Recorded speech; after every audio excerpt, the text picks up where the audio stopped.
Ever feel like the world of dividends is, well, it can feel like a giant puzzle. Mm. Yeah, you're not alone. So, today's deep dive is going to try and crack the code. We're going to talk about why some companies shower investors with payouts, while others, often the most successful ones, they seem to hoard their profits. And we'll discuss what it means for your money. Yeah, it's funny, isn't it? It's a fascinating paradox. You see, the conventional wisdom is that dividends are a good thing, a sign of a healthy company you know. Yeah. But what if I told you that reinvesting those earnings, instead of paying them out as dividends, Mm-hmm. could actually lead to much higher returns for you in the long run? Okay, now you've got my attention. I've always been told I want companies to share the wealth with their investors, so how does that work? Well, of course, of course. But it's all about timing and strategy. Think of it this way. Imagine two companies, both companies with the same bright future, and both are pulling in a solid 20% return on their investments. Yeah. Okay, so Company A decides to be generous. They're paying out a hefty 50% of its earnings as dividends each year.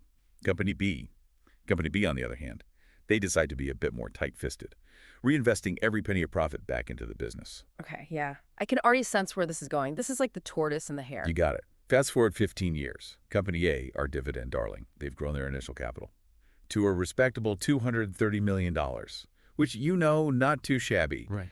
But hold on to your hats, because Company B, the reinvestment champion, they are now sitting on a jaw-dropping $770 million. That's over 3 times the growth. Wow, okay, so that's a significant difference in growth. I gotta be honest, though, I think a lot of people they would still prefer those regular dividend checks, even if it means slightly slower growth. Sure. What's the counter argument to that? Oh, it all comes down to the magic of compounding, you see. Compounding is something that even seasoned investors sometimes underestimate.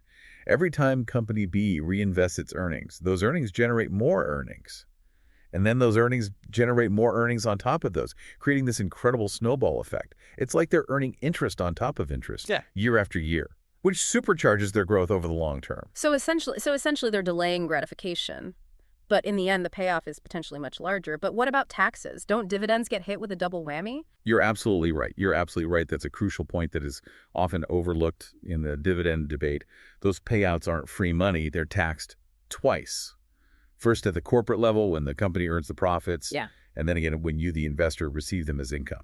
So not only are you potentially missing out on those sweet compounded returns, but then on top of that, you're also losing a chunk of your dividend income to taxes. It's like a double whammy. Can you give us a concrete example? Like how much does that double taxation actually impact investor returns? Absolutely. Let's say you're in the 24% income tax bracket, and you're invested in a company that pays a 5% dividend yield. After accounting for both corporate and personal income taxes, your effective dividend yield, it could be closer to 3%, which is significantly eroding your return. Wow, that's a significant difference. It really makes you wonder if those dividend checks are really worth it. Like you're sacrificing so much long-term growth potential. Precisely. And this brings us to another critical point, the problem of misaligned incentives.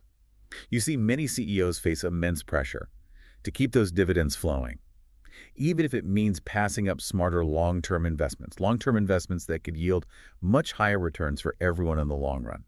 So they're essentially prioritizing short-term gains just to keep those dividend-hungry investors happy, even if it means potentially hurting the company's growth.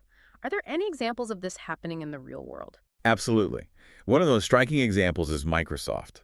Back in 2008, Microsoft had this missed opportunity to acquire Yahoo.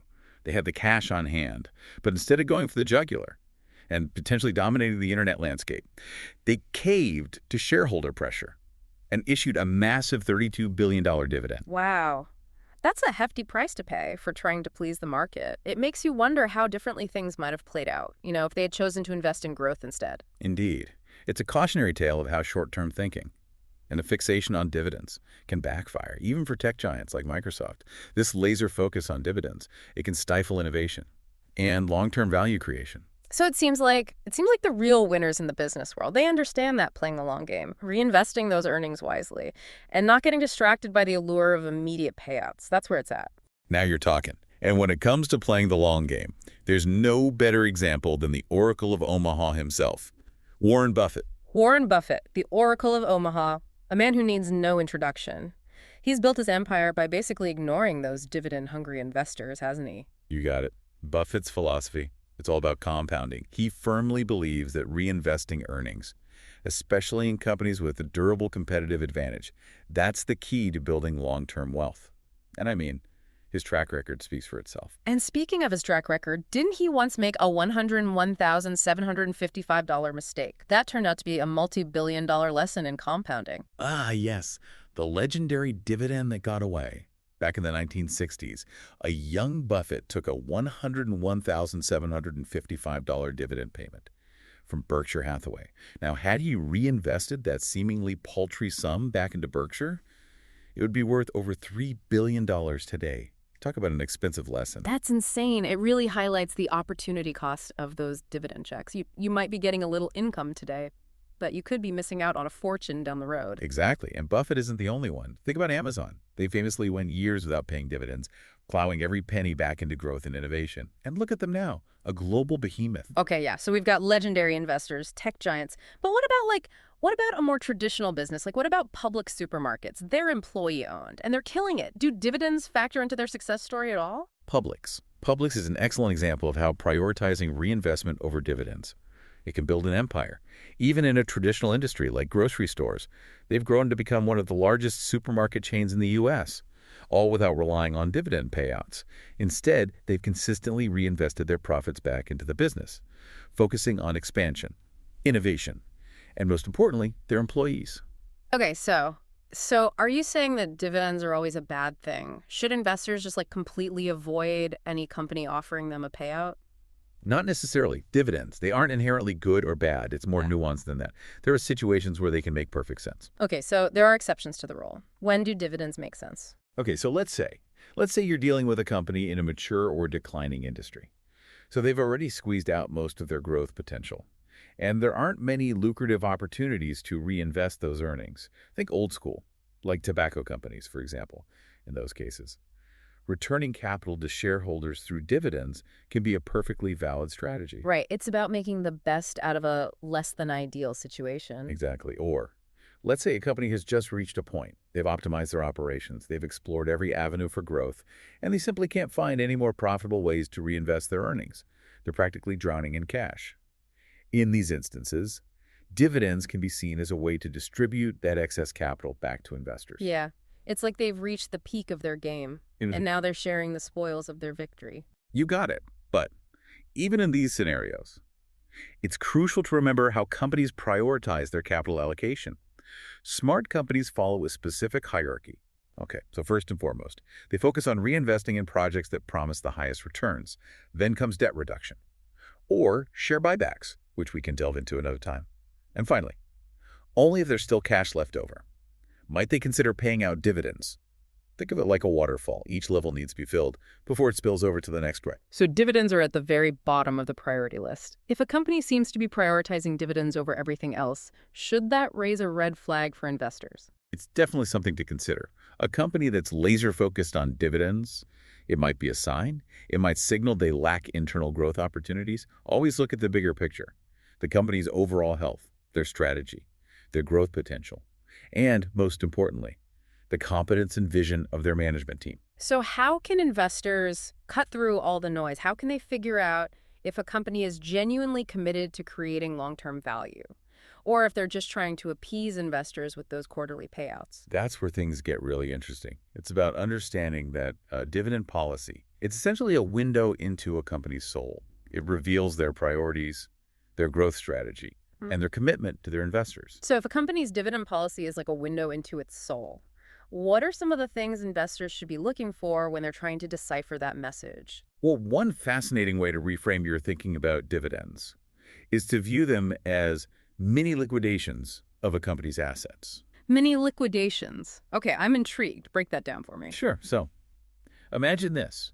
When a company pays a dividend, they're essentially taking a portion of their assets, the very resources they could be using for growth and innovation, and distributing them to shareholders. So instead of using those resources to build something bigger and better, they're essentially chipping away at the foundation to hand out party favors. Yeah, that's a great way to put it. It really makes you question whether you'd rather have a bigger slice of a smaller pie today or a potentially much larger slice of a much bigger pie down the road. I think I'm starting to come around to that long-term pie. But this whole approach, it requires a lot of trust in the company's management. What if they take those reinvested earnings and then make poor decisions? How can investors mitigate that risk? You've hit on a crucial point. It all boils down to due diligence. As investors, we can't just blindly trust that companies will reinvest wisely. We need to look for companies with a proven track record. Companies with a proven track record of smart capital allocation. Look at their history. Look at their management team's experience. And look at how they've deployed capital in the past. So it's like checking a company's references before you entrust them with your money. Exactly. Yeah. And don't just look at past performance in isolation. You have to consider the company's future prospects as well. Are they in a growing industry? Do they have a competitive edge? These factors will play a huge role in their ability to generate future returns, with or without dividends. This whole conversation, it has really shifted my perspective on dividends. It's not just about receiving a payout, it's about understanding what that payout represents in the grand scheme of a company's strategy and its potential for future growth. Absolutely. Here's another thought to ponder. Instead of relying on companies to dictate payouts, investors can choose when to create their own dividends by selling a portion of their shares when they need income. This way, they retain more control and can potentially maximize their tax efficiency. That's a powerful concept. So as we wrap up our deep dive on dividends, what's the key takeaway you want listeners to walk away with? When you're evaluating a company, don't just chase those dividend yields. Look beyond the surface. Understand the company's overall financial health. Understand their growth potential. And most importantly, understand their management's vision for the future. Are they playing the short game? Or are they playing the long game? The answer to that question will tell you everything you need to know. Those are wise words. A company's dividend policy can be a valuable signal, but it's just one piece of the puzzle. As investors, it's our job to put all the pieces together and make informed decisions that align with our long-term goals. So the next time you see that dividend check, don't just cash it blindly. Ask yourself, is this payout a sign of strength? Or is it a red flag? Is this company building for the future? Or are they just trying to keep me happy in the present? The answers to those questions, they can make all the difference to your long-term financial success